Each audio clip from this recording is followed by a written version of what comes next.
Heritage Committee meeting of July 11th, 2023. I'd like to call the members to order. This hybrid meeting is being facilitated through Zoom and is being held on the traditional territory of the Algonquin Anishinaabe Nation, the original custodians of the unceded land in which the City of Ottawa is located. We extend our respect to all First Nations, Inuit, and Métis peoples for their valuable past and present contributions to this land. Since this meeting of this committee is being streamed live on the Ottawa City Council YouTube channel, I'd like to remind participants to please keep your microphones muted until I call upon you to speak. For those participating here in the committee room, please use the microphone in front of you and keep your computer muted. I will provide each committee member with the opportunity to ask questions or comment on each item in the order in which they raise their hand in Zoom. The committee coordinator and I will be watching for those cues. Members are also reminded to submit any motions, visual supports, or declarations of interest in writing to the coordinator at their earliest convenience. Although the deadlines have passed for residents to register to speak and provide written submissions, they still can provide written submissions to council. The report considered today will be submitted to Ottawa City Council tomorrow on July 12th, 2023. A reminder that if participants are having technical issues with their Zoom connection, they may call in using the backup telephone number provided by the coordinator. I have received regrets from Vice Chair Plante, Councillor Kelly, and Member Legault. Could the committee coordinator please call the roll? A reminder to members to unmute themselves when they are called. Councillor Kelly, Member Doty. Here. Member Quinn. Here. Councillor Troster. Here. Member Madigan. Here. Councillor Leeper. Good morning. Member Legault, Vice Chair Plante, Chair King. Here. Quorum, Chair. Thank you so much. Are there any declarations of interest? Seeing none. Are the minutes of Tuesday, June 13th, 2023 confirmed? Confirmed. The only only substantive item in front of us is an application for new construction at 480 Cloverdale Road, a property designated under Part 5 of the Ontario Heritage Act and located in the Rockcliffe Park Heritage Conservation District. I do have both a motion as well as a direction to introduce. My understanding is that under Section 79 of the procedure bylaw, I can introduce a motion as long as I have concurrence of the committee. And of course, of Vice Chair Plante, who would typically move motions, is not here. So do I have the consent? Thank you so much. It is. So I have both a motion and a direction. The first motion is concerning Rockcliffe Park Heritage Conservation District and new zoning bylaw. It reads, whereas the Rockcliffe Park Heritage Conservation District Plan, Secondary Plan, and the City of Ottawa Official Plan all recognize the significance of the Rockcliffe Park HCD as a cultural landscape, whereas the new zoning bylaw provides an opportunity to ensure consistency between these documents. Therefore, be it resolved that consistency with the objectives and policies of the official plan, Rockcliffe Park Secondary Plan, and Heritage Conservation District Plan be considered through the development of the new zoning bylaw. And the direction that I have concerning this motion is to direct staff to consider ways of ensuring compliance with approved landscape plans in Rockcliffe Park through the development of the Ontario Heritage Act enforcement strategy. So those are both the motions and directions that I'm going to introduce, and I will speak to them during debate. At this point, I'd like to invite staff to provide a presentation on this file. Thank you.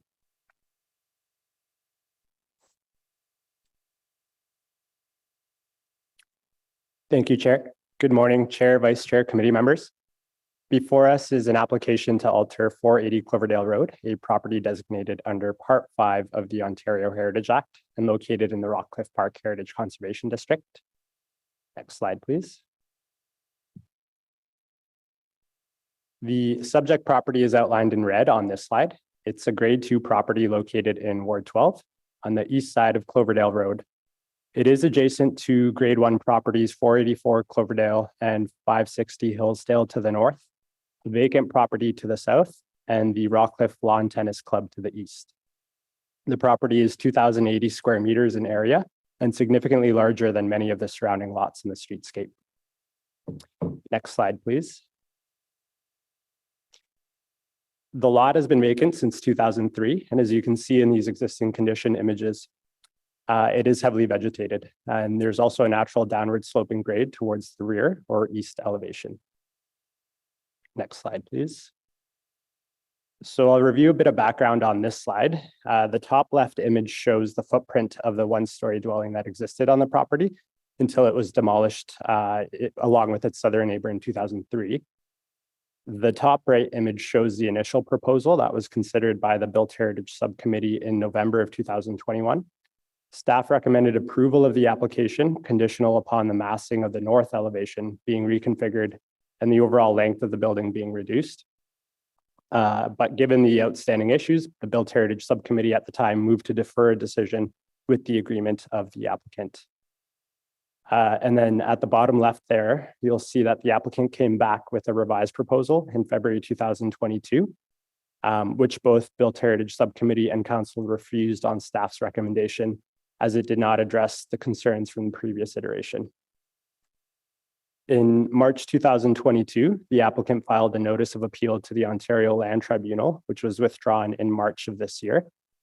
And finally, the subject proposal, which is shown on the bottom right there, was submitted in April of this year. Next slide, please. So although the proposal evaluated in this report is a new application, there are changes between this proposal and the previous iteration that are worth noting. These include transposing the north and the south elevations so that the garage volume, which is closest to the street, is located away from the neighboring grade 1 property. Further revising the volume of the floating mass and tucking it further back between the north and the south wings. Reducing the total length of the building by 3.2 meters. And increasing the front yard setback by 2 meters and the rear yard setback by 1.2 meters. Next slide, please. So this slide shows the elevations for the proposed building. The proposed building consists of a series of flat roofed pavilions that link to create an H-shaped volume.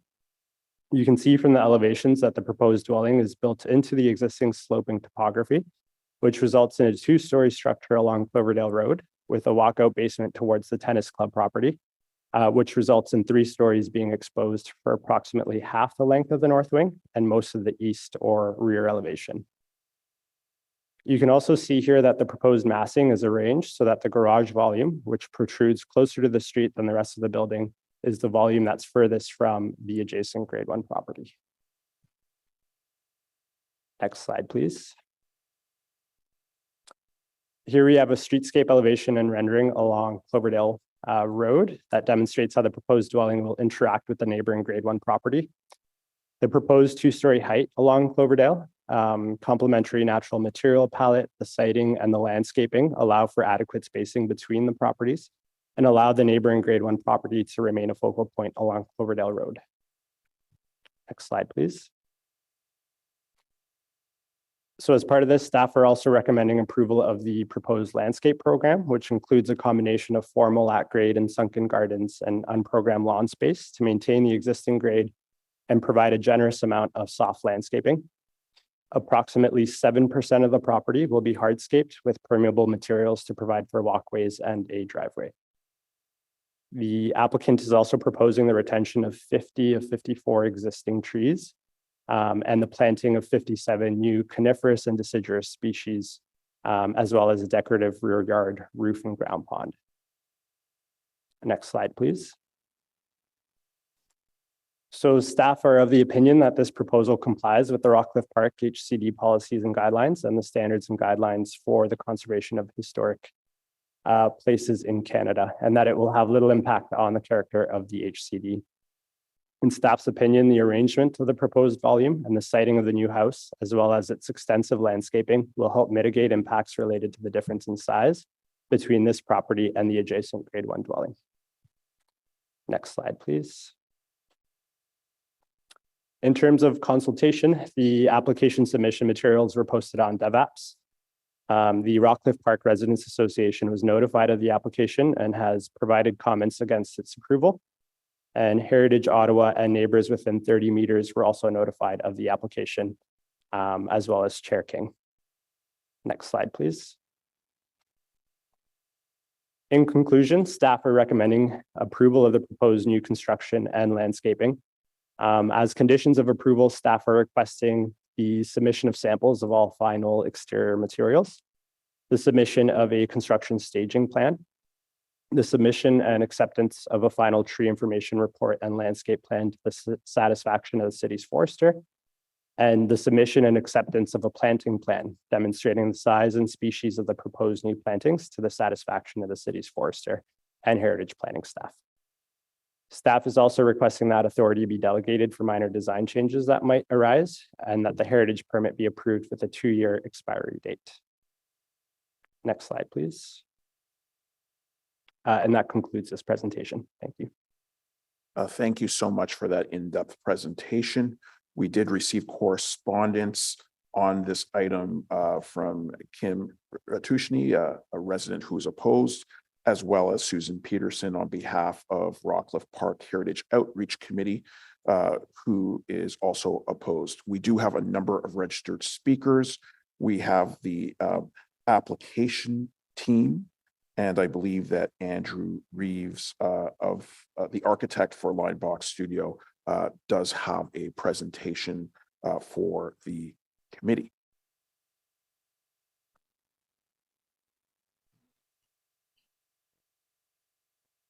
Yes, I do. So, hi, thank you, Chair and Heritage Subcommittee. It's a privilege to be in front of you guys and present our perspective as the architects on this file.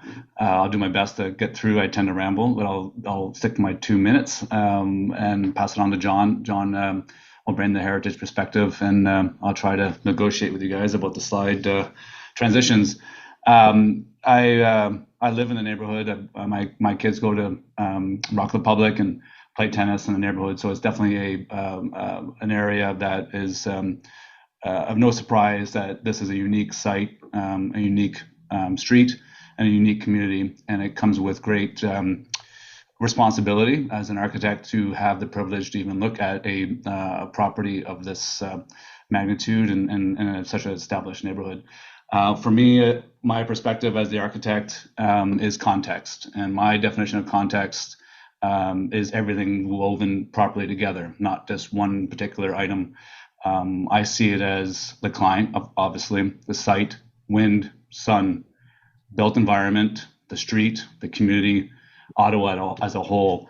And I believe as an architect, it's your responsibility to try to come up with the best resolve with all the pressures that are impacted on this site, with this client and with this community. Next slide, please. We also have to deal with the technical of city bylaws, dealing with city staff, and I definitely want to take a moment to thank city staff for constantly, consistently having open dialogue with us and drawing a line where they felt things needed to be drawn and being very clear on their issues.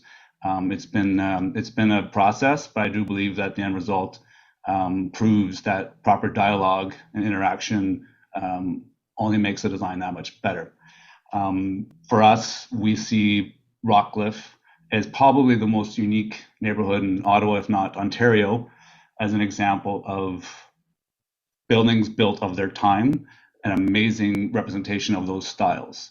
Everything from American colonial to modernism to postmodernism. I think Rockcliffe has an amazing example of homes that can represent any one of these styles, including Art Massey House, which reached heritage designation as the international style of beautiful modernist building on stilts. So Rockcliffe for me is an example of proper design over time and design of its time. So we approach this site very much of that. We walked the properties. We walked the properties with city. We walked the properties our own. We took note of massing along the streetscape itself. Yes, our neighboring properties, but also the buildings around us, to try to figure out how we can come up with the best solution overall. Next slide, please. Obviously, I think we've all appreciated this site is complicated. One more slide would be great. I think we know the neighborhoods. We know that massing around this site has 3-story buildings. It has contemporary houses. It has mid-century modern houses. It has garages facing the street. It's a quite eclectic street, and I personally find that's why it's exciting. If we go to the next slide, I'll explain more of the landscaping. I think City addressed this, which was accurate and unique. The design does respond to the sun. It does respond to our clients', I would say, unique cultural interests of things facing south and where sun comes in and how you manipulate that. The design does bend and twist around the existing landscape with the intention to keep majority, if not almost all, existing mature trees. I think we're at 51, we're adding 57, and that was with a consultation with neighbors of where to add these trees. The idea was to screen as much as we can from all neighboring properties to create that forest-like feel.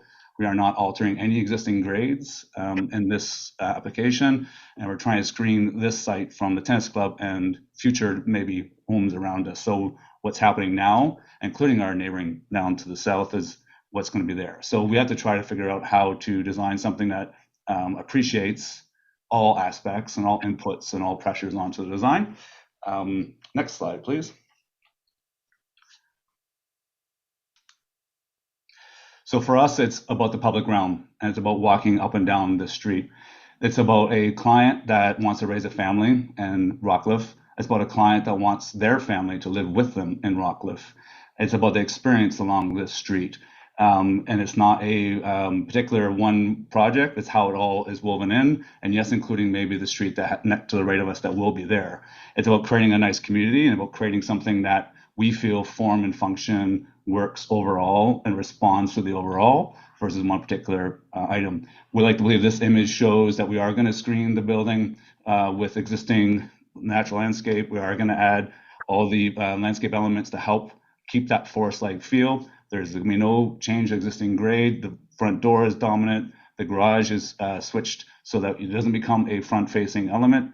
The massing is situated as such to get away from the grade 1 heritage home. Next slide, please. We're using natural material, brick, copper, cedar, natural stone. The client is definitely committed to make a building of its time and a building that will last this time. And I fundamentally believe it is correct in the Rockcliffe design guidelines that in order to do that, a respect to proper architecture and proper materials is there. Next slide. And Andrew, your time has expired. Okay, I'll just finish with this application also has no minor variances required, and it's been confirmed by FO10, including sloping. And the green roof is not a patio, it's a green roof. Those are two questions that people asked in the past. Thank you, sorry for rambling. No problem. Thank you. So are there any questions for Andrew? Seeing none, thank you so much. And I know that there's another associated presentation on this file on behalf of the applicant from John Stewart of Commonwealth.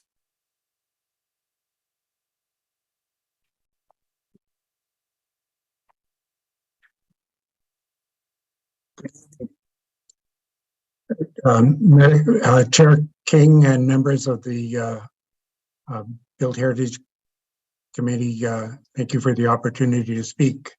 The Heritage Assessment was prepared by Commonwealth. Based on the assessment, it was concluded that the design is respectful of the Rockcliffe Park Conservation Guidelines and is generally consistent with the applicable Parks Canada standards and guidelines. The HIA concurs with the city's assessment and concludes that the plan for 480 Cloverdale Avenue is in keeping with the character-defining attributes of the district, including strong landscape of individual properties, in that the existing grades are maintained, the siting of the built form is strategically organized to retain 50 of the 54 existing trees with sufficient setback to protect roots during zoning and construction. This approach to the massing also addresses the relationship to the side yards between neighboring properties and picturesque views both into and out of the property. Another attribute, the new house acknowledges and is compatible with the grade 1 building next door with the generosity of space. Oh my God. And the visual flow of the spaces from one property to the next by continuous planting rather than hard fence lines, and maintaining the estate qualities and park setting envisioned by Kiefer. Slide 2, please. Acknowledging the grade 1 building next door, the height and mass of the new building has been adjusted and broken up with a plan orientation and that follows the siting of the original demolished property. You see the demolished property with the entrance and the side garage and the building setback behind the grade 1 building next door. The rich mix of building types and styles from an era, from all eras, is a defining attribute. As recommended in the district plan, the design of the new house is of its own time, but harmonizes with its setting in its presentation and generous use of noble materials, including limestone, copper, and wood. While the proposed house does not exhibit the picturesque principles found in some parts of the HCD, it is certainly within the vocabulary of modern homes that existed before and after designation and the guidelines were implemented. A number of these homes are acknowledged as contributing to the district's value. The unobtrusive siting of the house on the street and the generous spacing relative to the neighboring buildings is another defined attribute. The concept of link pods capitalizes on the site's unique characteristics, bucolic setting, mature woodlot, significant existing grades, all of which are attributes of Rockcliffe Park DNA. Next slide, please. The home is large with a GFA of 759 meters square. It takes full advantage of its setting, which is significantly larger than the surrounding lots along the street. The building site and form are not an anomaly. Throughout Rockcliffe, there are equivalent scale homes which are compatible and consistent, contributing to their streetscapes and neighboring properties. Next slide, please. The following stats provide a comparison as part of the mitigation and the effort to respond to comments from the city and the community. Over the course of the design, mitigation measures have been incorporated to reduce the height, the visual impact of the building size along the north, and increase setbacks. Next slide, please. The design responds to a program set out by the owner to create a home that can accommodate 3 generations of family. A guiding principle of the design approach is the maintenance of nearly all of the existing mature trees and shrubs and the addition of plantings to create a distinct environment that will create privacy and support the naturalistic character between properties and the tennis court at the rear of the lot. Next slide, please. The new construction proposed for the site follows the management guidelines for the district in that the siting, form, materials, and detailing are sympathetic and compatible with the surrounding natural and cultural environment as seen from the tennis court and from the street. Next slide, please.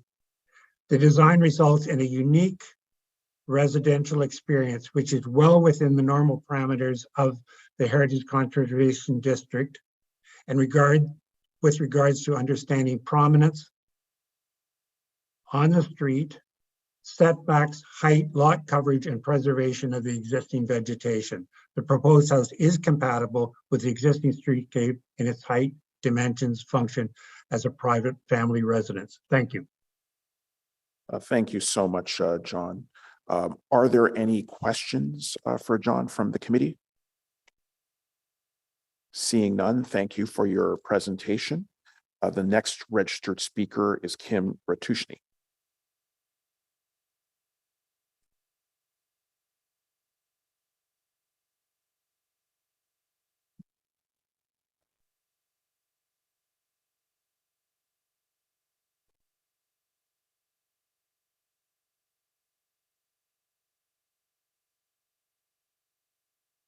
And I believe, Kim, you've been promoted. So at this point, you might be able to turn on your video and your audio.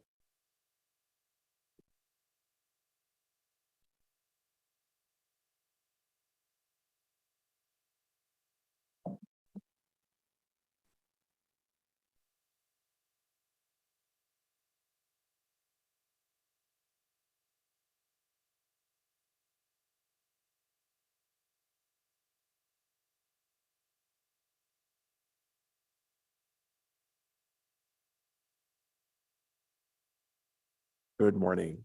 And you have 5 minutes. I think you're muted.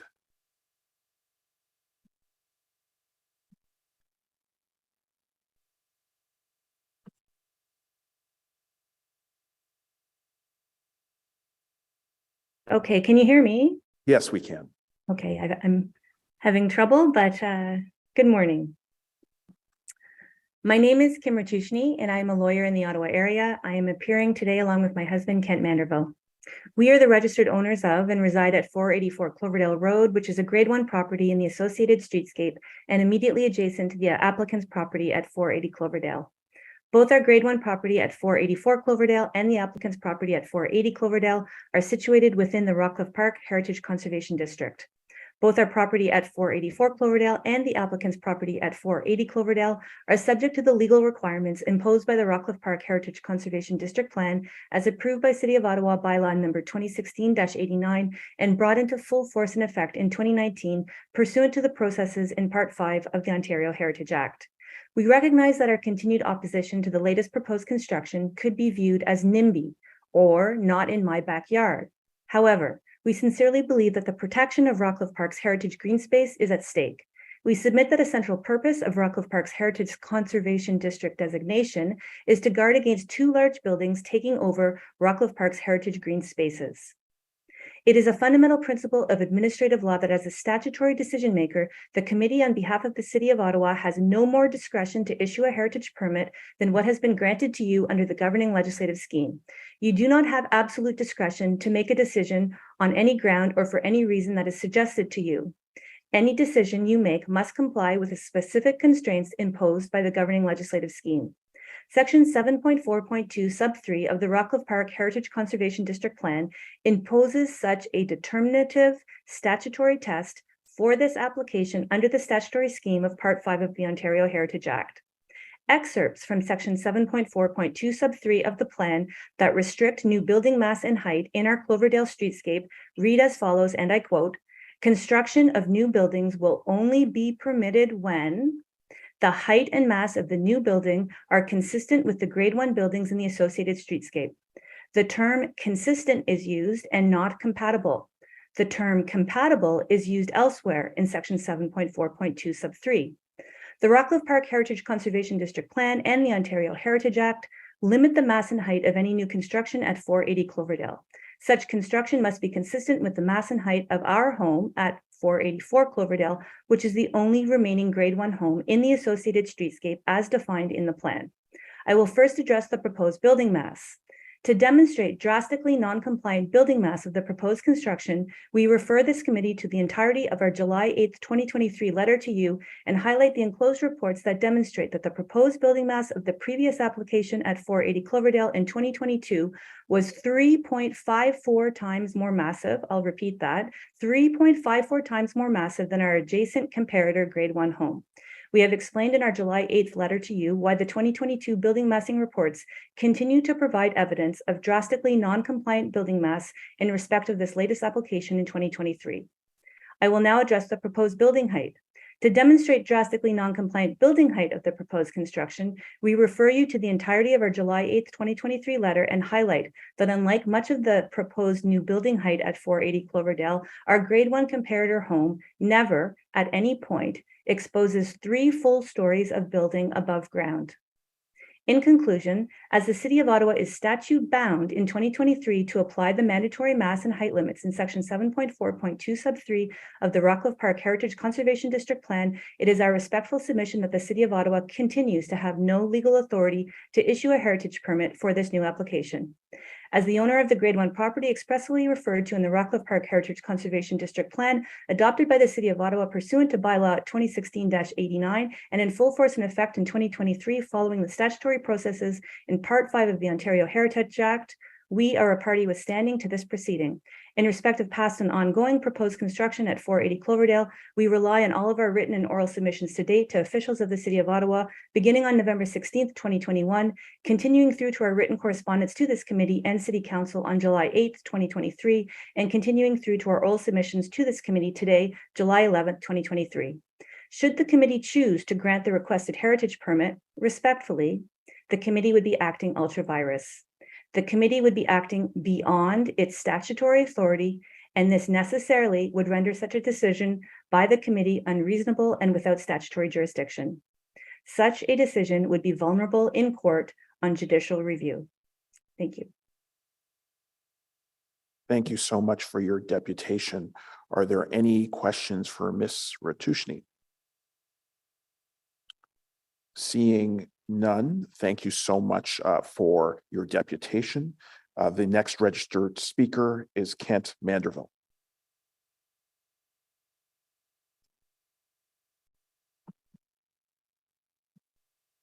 Hello, can you hear me?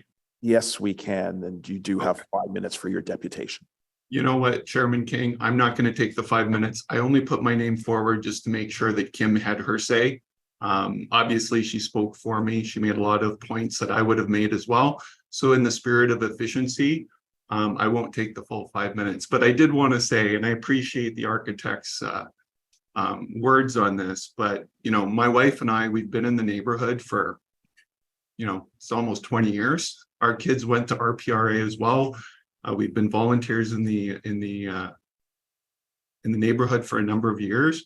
And we feel very strongly about this position, and it's a special place. We know why the applicant would want to build there. And we just ask that, you know, to Kim's point, that gets represented. Thank you. Thank you so much for your deputation. Are there any questions for Mr. Manderville? Seeing none, thank you so much for your delegation. And the next registered speaker is Michelle Haim.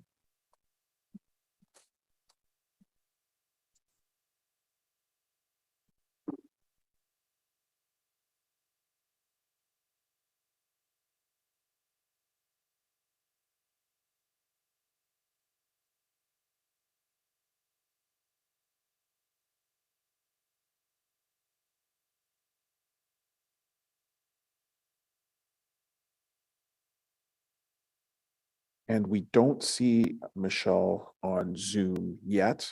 So I think we'll advance to Tony and Dorina Brunst. And if Michelle does join the call, then we'll promote her afterwards.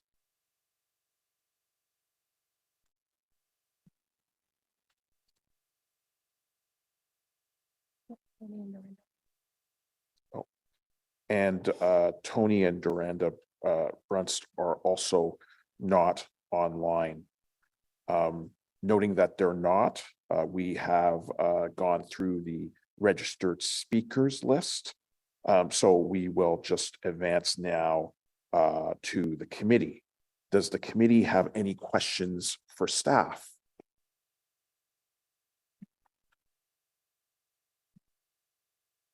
And I see that member Madigan has raised his hand. Yes, Chair. In the presentation, there's a point raised about the definitions of the zoning or the Heritage Conservation District with aspects of the wording being consistent and versus compatible. The presentations have put forth that the design is compatible, but the bylaw wording is consistency. And the point being brought that the height and massing should be consistent. Staff have recommended that things are in compliance, but I'm not quite understanding to what degree is there latitude in interpreting compatibility as being consistent in the way the building has been designed in height and mass. How much variation can there be between height and massing to be consistent versus just being compatible?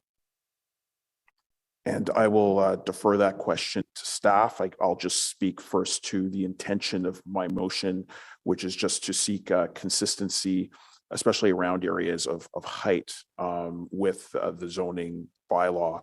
I know that we're going to have a little bit more discussion about that since we do have Chair Leeper around the table as a member of this committee, and I'm in agreement that we should have further debate at all levels about that, especially as we are looking at the creation of a new zoning bylaw to accommodate our new official plan.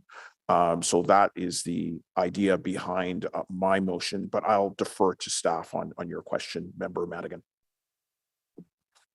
Thank you, Chair. To Member Madigan. So when we were looking at consistency of this property, we looked at the arrangement of the volumes, what the massing shows, not just with the property itself, but also with the streetscape and with the neighboring grade 1 property. And what we determined was that the front yard setback is consistent with the neighboring setback. And it allows a massing that provides generous spacing between the neighboring property and the proposed building. One of the biggest differences I would say from this iteration and previous iterations is that garage volume is now arranged to be, which is the longest volume, is now arranged to be transposed to the south side instead of the north side. And what that has done is it has allowed space between the properties to allow landscape continuity. It has also allowed the grade 1 property to remain prominent in the streetscape. In terms of height, so yes, the proposed 2-story flat roof is approximately 0.06 meters taller than the neighboring grade 1 property when measured from the base of the ground to the top of the neighbor's gabled roof. But generally that 2-story height is consistent with the grade 1 property in the streetscape.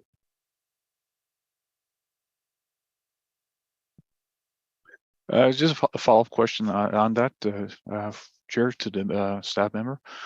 So with respect to massing, because it's been broken up and pulled away from the grade 1 house, that's interpreted then as being consistent and not sort of a hard calculation that the massing has to be approximately equal to the massing of the grade 1 house or within a certain percentage increased. Yes, that's correct. There are no, we don't evaluate specific numbers through the HCD plan. That's prescriptive. It's done through the zoning.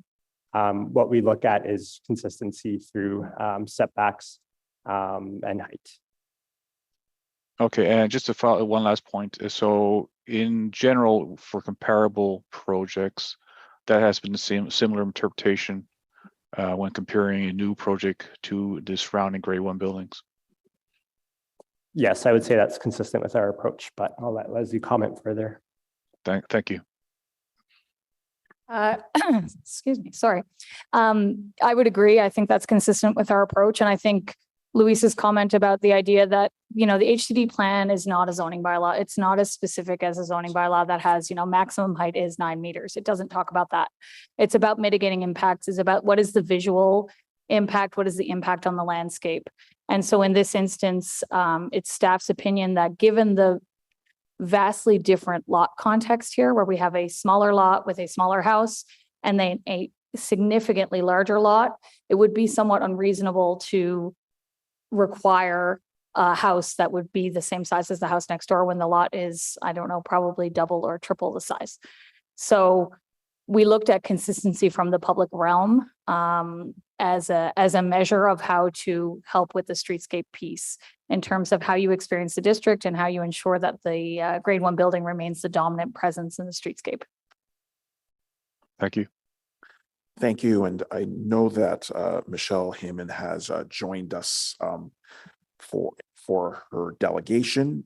So what I'm going to suggest with the concurrence of committee is that we continue with Member Quinn's questions, and she has her hand raised to just ensure continuity, and then go back briefly for another delegation and then resume with questions. So Member Quinn. Thank you, Chair. My colleague, Mr. Madigan, asked my questions and addressed the concerns that I had. So at this point, I think I might like to make an general comment at the end, but for now, my question's been answered. Thank you. Thank you. Appreciate that. So now we can go back to our registered speaker, Michelle Heyman.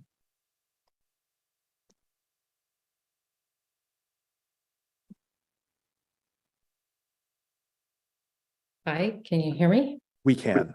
I apologize for the challenges. I thought I was in the room, and therefore that's why, trust me, the frustration and stress level was immense. So thank you for waiting for me. I very much appreciate it. So I'll start by saying my name is Michelle Heyman, and I'm Heritage VP for the Rockcliffe Park Residents Association.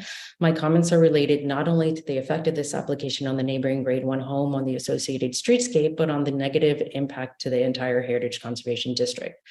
Please refer to my complete submission titled Document 14, RPRA Formal Comments dated June 29, 2023. The question is not, has the applicant made changes, but has the applicant made enough changes to be compliant with the Heritage Conservation District Plan, hereafter called the plan? The Heritage Committee believes they still have not. There has been no reduction in lot coverage, which is still at 22%, and only a GFA reduction of 18.2 meters squared, less than 2%. When the Rockcliffe Park Heritage Committee provides comments on an application, as we are directed in section 4.1 of the plan, we use the same metrics as city heritage planners. Today, I will focus on the plan and the City of Ottawa zoning bylaws. See my submission for full analysis. Note that in a heritage conservation district, it is not enough to be compliant with the zoning bylaws. It is the more restrictive and limiting language of the plan which must be used to determine if a heritage permit can be issued. Various sections of the plan discuss the importance of mass and height as key determinants of compliance. Please see my submission. Of particular importance is section 7.2.3, which states construction of new buildings will only be permitted when the new building does not detract from the historic landscape characteristics of the associated streetscape. The height and mass of the new building are consistent with the grade 1 buildings on the associated streetscape, and the siding and materials of the new building are compatible with the grade 1 buildings in the associated streetscape. Some could argue that a larger lot would permit a larger home, which is erroneous. It is imperative to understand that within the Heritage Conservation District, the grade 1 home on the associated streetscape is the limiting metric. It does not matter that the zoning bylaw may permit a larger home. The plan does not. The lot next door could be the size of Ontario, and the permitted mass of the house would still have to be consistent with the grade 1 home on the associated streetscape. In this case, the proposed structure is 3.54 times larger in mass than the grade 1 home on the associated streetscape, and is therefore not consistent and not compliant with the plan. Various sections of the plan discuss the importance of soft and green landscaping as key determinants of compliance. Please see my submission for greater details. While many of the trees will be preserved, the flow between the trees to open space in the park-like setting will be obscured by the obtrusive mass of the proposed design, which continues to negatively impact the view shed of 484 Cloverdale, the tennis courts, neighbors, and the public realm along Cloverdale and Lansdowne. Landscaping should not be used as a mitigating measure. It is a feature in itself. Mitigation implies there is something wrong with the original design. The zoning bylaw is an important reference for the Heritage Committee because if an application is not compliant with zoning, it must certainly not be compliant with the Heritage Conservation District Plan. Two key metrics are at the maximum limit, including the gross floor area and the FSI. For this reason, the Heritage Committee, through the Heritage Planner, asked the applicant to clearly demonstrate the GFA figures for each of the floors separately, including the lower floor, what is called a basement by the applicant. We have not received an answer. Exception 1259 requires that double-story open space be counted as 2 floors, which increases the GFA and FSI. We do not know if this was properly counted. If not, the application is grossly over the permissible GFA and FSI. We also raised the issue as to whether the basement was in fact a basement. Note that the lowest floor is situated only 6.5 centimeters, the length of my pinky, below the measurement to qualify as a basement. Such a small margin can easily disappear during construction, in which case the lower floor would count towards the GFA and FSI, and the house would grossly exceed what is permissible. We asked Heritage staff to query zoning compliance. The zoning officer communicated that compliance with zoning would only be determined until a building permit is issued. If at that point it is determined not to be compliant, it will be too late and the structure will have received a heritage permit. The applicant will then seek a variance and the end result will be the erosion of our heritage conservation district. A third and final area of concern is inconsistent and incomplete documentation as outlined in my submission. For example, some of the elevation drawings included on Dev apps are old and no longer apply. The comparative height analysis, including the grade 1 house, does not allow for a determination of the actual height of the grade 1 home, since the above sea level measurement is given, but no base measurement is given. How is the public or the city expected to make a decision based on incomplete and inconsistent information? In conclusion, you are being asked to approve an application that has various inconsistencies, is lacking key information, with a strong possibility of not complying with zoning, and most importantly, not being compliant with various sections of the Heritage Conservation District Plan. Is this reasonable? We submit that it is not and respectfully request that this application be denied. This application is one of many examples of how the green spaces supposedly protected under the statutes of the plan are being rapidly eroded by massive developments that are not in keeping with the objectives of the plan. Approving this application would set an erroneous precedence that would permit future development that is in violation of the Rockcliffe Park Heritage Conservation District Plan, thereby having a negative effect on every streetscape in the Heritage Conservation District. Please help us to conserve the heritage attributes of our beautiful community so that it is still here to enjoy by all and recognizable for its park-like setting for years to come. Thank you. Thank you so much for your delegation. Are there any questions from the committee for Michelle? Seeing none, thank you so much for your delegation. And we will resume as committee in terms of staff questions. Are there any other members who have questions for staff? Seeing none, I do have a few questions. So I was just wondering if staff could explain the grading difference and how does the grading impact this specific application? And I'm wondering if you can explain the difference between basement level and ground level. Thank you, Chair. So in terms of grade affecting this property, it does naturally slope downward to expose more of the proposed building as you go towards the back of the site. That being said, grade is calculated through the zoning bylaw, which defines what constitutes a basement for zoning purposes. And the Heritage Conservation District Plan itself, in terms of grading, asks or requires that the existing grades be maintained. So when we were evaluating this application, we determined that the proposed building does maintain and works with the existing grades on the site. Thank you for that. When we have a double lot, because we're hearing about this concern from residents, what is the average acceptable size that we can build? So there isn't an exact number that we could provide. There aren't any specific guidelines or policies in the HCD plan that speak to double lots. But what we do look at is the lot and its context and its size in relation with the streetscape and in relation with any other grade 1 properties along the streetscape itself. Okay. Based on the tools that city staff have in terms of planning and heritage tools, can we reduce the size of a proposal based on the home next door? So we certainly do look at the grade 1 property and consider it when evaluating applications. And I think the reduction of size is something that staff can consider when it's warranted. But again, there are so many different considerations, including the existing lot size that we consider. Okay. Given the history of this application, we know there's been multiple iterations. Can you share why this new application is different and in staff's mind acceptable? Sure, yeah.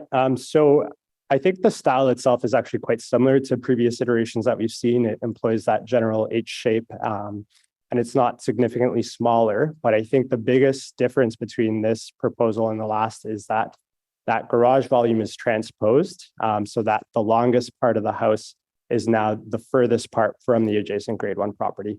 And what that's allowed this proposal to do is provide that continuity in landscape between the two properties, and it's allowed that grade 1 property to remain prominent along the streetscape. Were there other mitigations that were discussed and changed to help this application get to the state where staff is recommending approval? The biggest one I would say is the change in the massing, so the arrangement in the volumes, but there were other minor considerations, including some landscaping changes, addition of additional plantings, as well as there was previously a rooftop terrace proposed at the front, and that's just a green roof now. Okay. I was wondering if you could speak in more detail of the condition around landscaping and why that's important. Sure, yeah. So the landscaping conditions are twofold. So we're asking for a finalized landscape plan, a tree information report, as well as a planting plan. And that's to ensure that the existing trees, so the 50 of 54 that are proposed to be maintained, are protected during the construction phase. And then the second part of that is to ensure that whatever plantings are finalized for this property are an appropriate species and size in review with our arborist to ensure that they do act as an appropriate buffer to other properties. Okay. This might be a question for legal because I think there was a statement during one of the deputations about our authority being ultra vires or outside of our control. So I was just wondering about the accuracy of that statement. Thank you, Chair. Yes, I will refer to Ms. Christine Enta. Thank you, Mr. Chair. The Ontario Heritage Act provides the statutory authority to Ottawa City Council to approve permits or refuse permits that are applied for within an HCD. But it's not accurate, in my opinion, Mr. Chair. Thank you so much. And I guess the last question I had was for staff to speak to the changes that have been made to the front yard setback. Sure. So the front yard setback is, I'm just going to confirm, it's 8.5, sorry.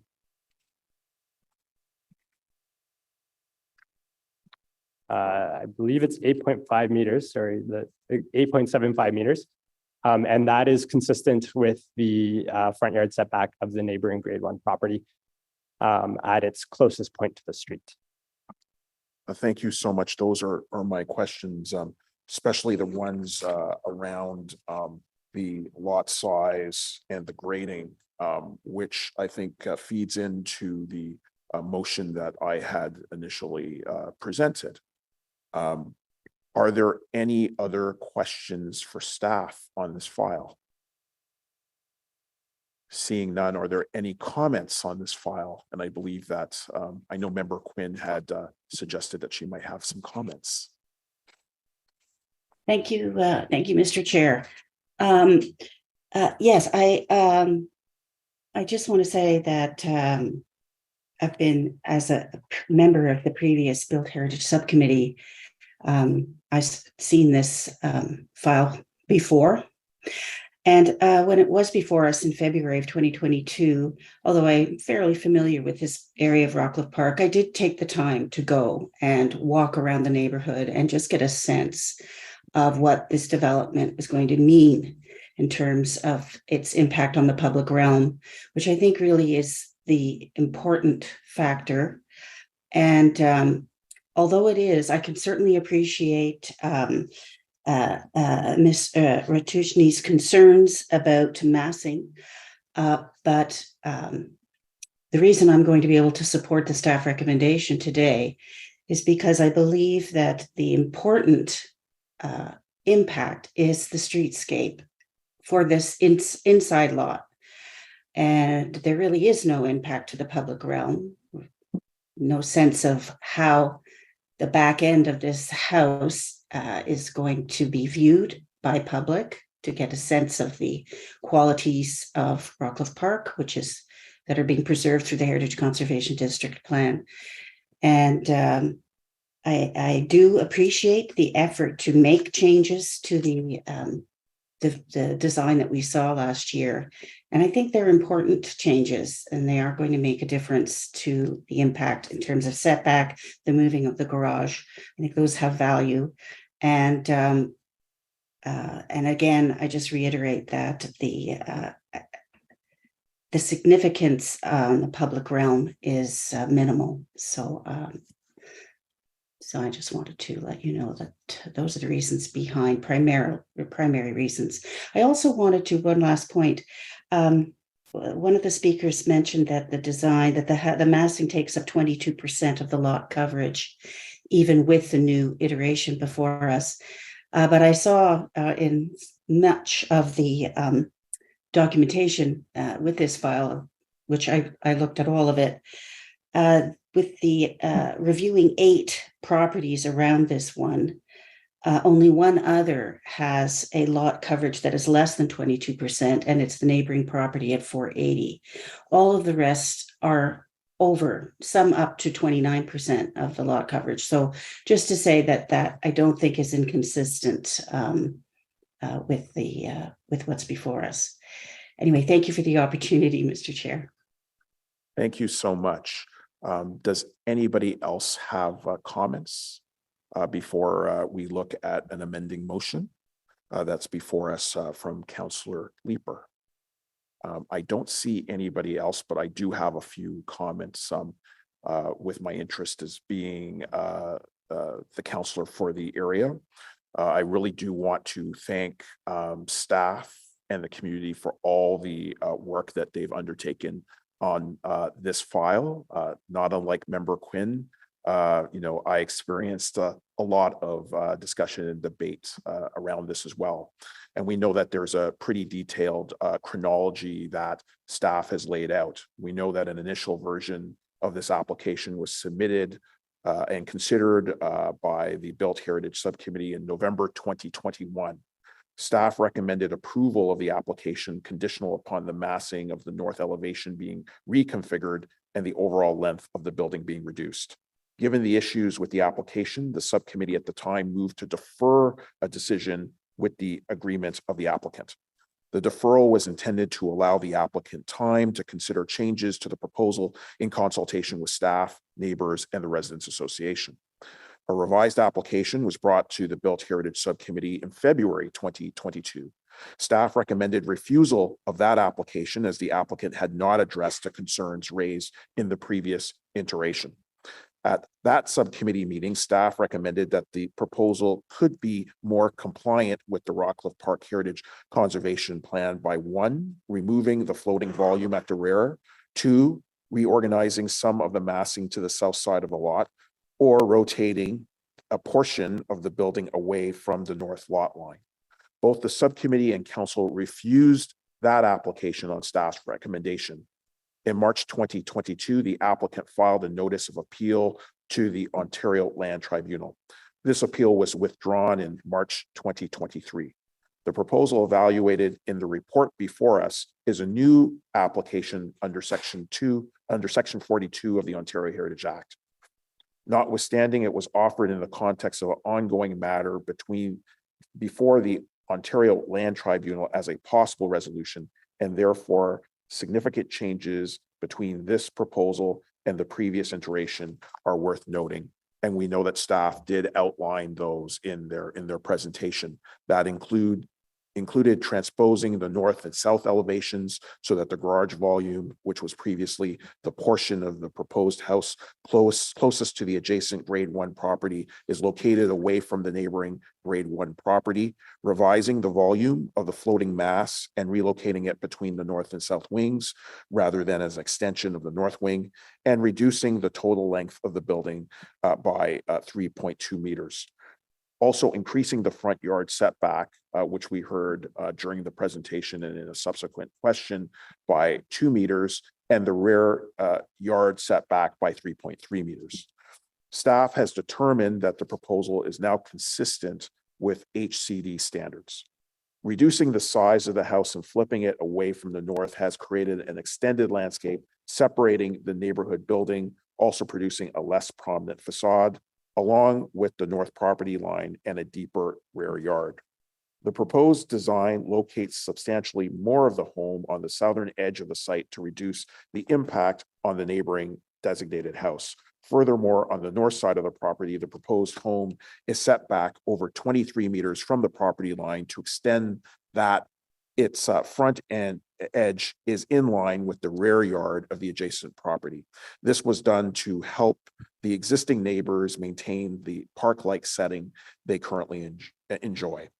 Staff argue that the heritage value of the district is conserved, and the proposal is designed to maintain most of the existing landscape features, including the extensive tree canopy, sloping grade, and dominance of soft landscaping. The new proposed building is sited to create more spacing between neighboring properties. Its 2-story height is consistent with the streetscape, and its rear 3-story height will be buffered with generous landscaping and setbacks. The largest challenge, which has been identified by the Residents Association, and with which I agree, revolves around the grading impact. As we heard from staff, grading is calculated through the zoning bylaw, which defines what constitutes a basement for zoning purposes. The only issue related to grade in the HCD plan is the policy that requires that existing grades be maintained. Therefore, that's the reason why under section 79 of the procedure bylaw, I introduced a motion that ensures we seek consistency between the Rockcliffe Park Heritage Conservation District Plan, the official plan, and the new zoning bylaw. And I know that Chair Leeper, in his capacity of Chair of Planning Committee, is proposing a motion, and I'll let him do that. But I have to say, I obviously will agree with. Okay. But in a sense, I know the motion talks about this coming to planning for discussion, and ultimately that was what I was conceiving of anyway in terms of the motion I had brought.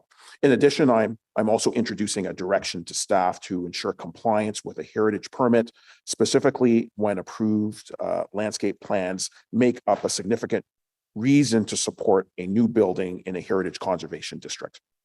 I'm pleased that this direction will protect not only applications such as the one before us, but all heritage permits that accompany specific landscape plans. As we know, the landscape holds just as many attributes to the culture and prominence of a heritage conservation district as the building or location itself. I trust that the committee will appreciate the efforts that we are making to further protect our heritage with some of these legislative actions. And I want to really thank the community for its continued input and indeed its endurance on multiple iterations of this project, which has led, in my estimation, to vast improvement. So I guess the first item before us is the motion the amending motion that I have introduced. Is that motion carried? Carried. Thank you so much. And is the direction to staff also carried? Thank you. Is your report carried?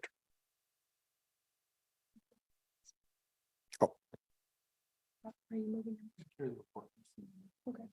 So is the report carried? So this report will be submitted to Ottawa City Council tomorrow for consideration. And I know that Councillor Leeper has a motion before us. Thanks, Chair. And Chair King's motion has passed that Council ensure consistency with the objectives and policies of the official plan, Rockcliffe Park Secondary Plan and Heritage Conservation District Plan be considered through the development of the new zoning bylaw. I'm moving that Therefore, be it resolved that the recommendation be referred to the Planning and Housing Committee for consideration at its next meeting. So the motion very specifically that the amending motion with respect to that consistency with the objectives and policies of the official plan, I'd like that to be referred to Planning Committee in addition to being passed by this committee for a brief discussion at our next Planning Committee meeting when the opportunity is there to have our land use planning planners on scene. Leslie and Luis, I hope you'll be able to attend as well on August 16th. Thanks.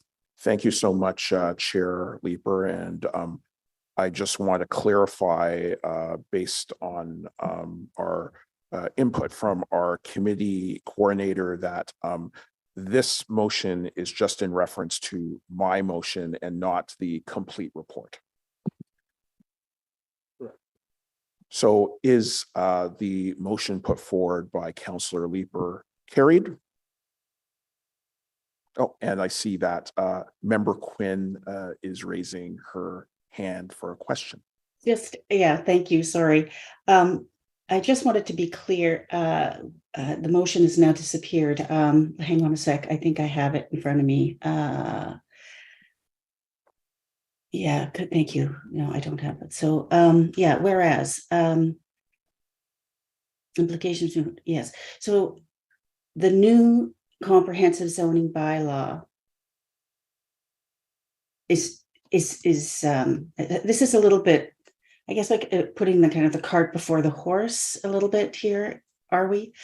With this motion, I'm hoping that Councillor Leeper can clarify that, just because we don't have the comprehensive new zoning bylaw. So we're not, what are the implications potentially?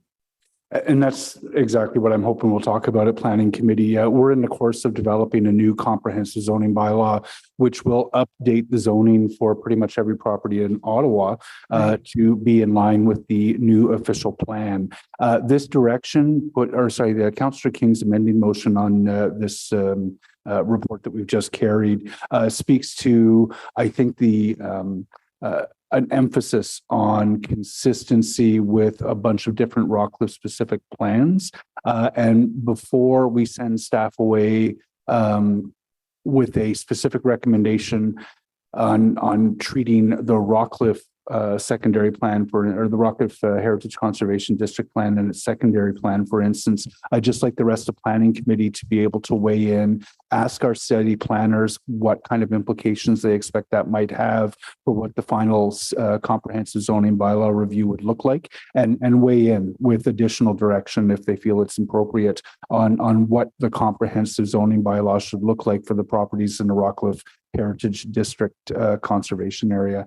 So that's, I don't anticipate it would be a long conversation, but if I want to have members of the team who are doing the comprehensive zoning bylaw review in front of us to talk to them about what they think the implications would be and provide an opportunity for the committee that is doing the comprehensive zoning bylaw review to add any additional instructions and color to planners as they go off on their work. Okay, thank you. I appreciate the extra explanation. Thanks. Thank you. Jeff. Excellent. Thank you so much for the question, Member Quinn. So is Councillor Leeper's motion carried? Carried. Thank you so much. The next item on our agenda is status update, Built Heritage Committee inquiries and motions for the period ending June 23rd, 2023. There is no presentation on this item. There are no registered speakers and no correspondence. Does the committee have any questions for staff on this item?